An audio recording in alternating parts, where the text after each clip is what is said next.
এই কাঠফাটা গরমে যেন কিছুই খেতে ইচ্ছে করে না। তেল মশলা দেওয়া খাবারে যেন অরুচি হয়ে গেছে। মাছ মাংস কিছুই ভালো লাগছে না। হালকা কিছু খেতে ইচ্ছে করছে। বিশেষ করে টক জাতীয় জিনিস খেতে ইচ্ছে করছে এই গরমে। তাছাড়া এই প্রচণ্ড গরমে খুব বেশিক্ষণ রান্নাঘরেও থাকা যাচ্ছে না।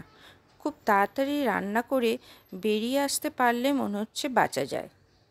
এই সব কিছুর কথা মাথায় রেখেই আজকে আমি এই রেসিপিটা বানিয়েছি। চটজলদি রান্না হবে আর এই গরমের জন্য একদম মানানসই রেসিপি। এই রান্নাটার জন্য যেটা করতে হবে, প্রথমেই আলু কেটে ধুয়ে সেদ্ধ করে রেখে দেব। এবার একটা পাত্রে অনেকটা পরিমাণ টক দই নিয়ে নিতে হবে। তার মধ্যে চিনি আর নুন মেশাবো। এই নুন চিনির পরিমাণ কিন্তু আপনার স্বাদ অনুযায়ী নেবেন।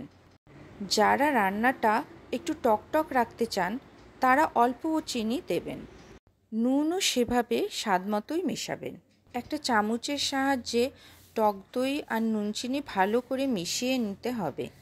চামচ দিয়ে ভালো করে মেশানোর ফলে দেখবেন টক দইটাও বেশ স্মুথ হয়ে গেছে। এবার কড়াইয়ে সর্ষের তেল গরম করে নিতে হবে। এবার ফোড়ন হিসেবে দেব গোটা কালো সর্ষে। একটু বেশি পরিমাণই দেব যাতে স্মেলটা ভালো আসে। এবার আমি একটা শুকনো লঙ্কা আর একটা কাঁচা লঙ্কা ফোড়ন হিসেবে দিয়ে দিয়েছি। শুধু শুকনো লঙ্কা বা শুধু কাঁচা লঙ্কাও ফোড়ন হিসেবে দিতে পারেন। এবার দেব কিছুটা কারি পাতা ফোড়ন হিসেবে। আমি এখানে শুকনো কারি পাতা ব্যবহার করেছি। এভাবে আমি কারি পাতা বাজার থেকে এনে রোদে শুকিয়ে স্টোর করে রেখে দিই।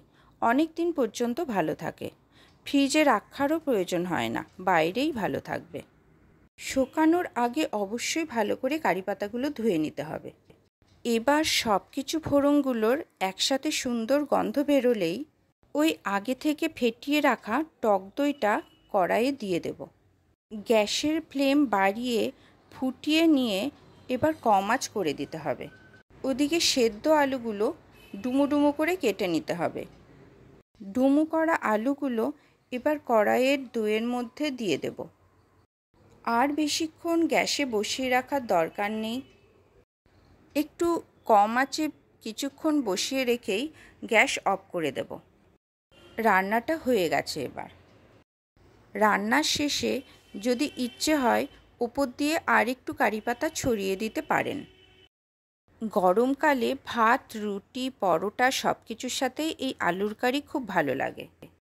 আরেকটা কথা বলে রাখি, এই আলুর কারি রান্না করে একবেলা খাওয়ার পর যখন ফ্রিজে ঢোকাবেন তারপর বের করে এটা গরম করারও প্রয়োজন নেই। ঠান্ডায় খাবেন, ভালো লাগবে।